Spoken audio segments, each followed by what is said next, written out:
matière économique, je crois que nous avons un champ très vaste pour la coopération, qui est déterminé par plusieurs facteurs. Tout d'abord, la France et la Russie appartiennent à ce qu'on dit la famille des pays développés sur le plan économique, scientifique, technologique.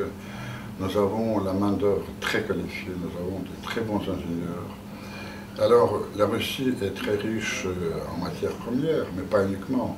La richesse essentielle de la Russie, ce sont les hommes et les femmes qui travaillent, qui font les études. Vous savez que dans beaucoup de pays, par exemple la Silicon Valley aux États-Unis, il y a une très très grande moitié des Russes qui travaillent. Ce sont des gens de création, ingénieux. Alors la France nous ressemble beaucoup sur ce point-là, parce que la France a beaucoup d'ingéniosité, et c'est pour ça que je crois que dans le monde d'aujourd'hui, où l'innovation a un rôle important à jouer, nous pouvons coopérer. Je ne vais que citer un seul exemple.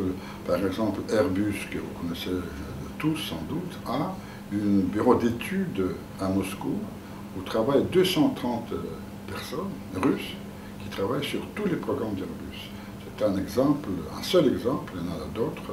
Et je crois que nous devons tirer justement tous les avantages que nous pouvons tirer de cette complémentarité face à la concurrence dans le monde qui, hélas, devient de plus en plus rude.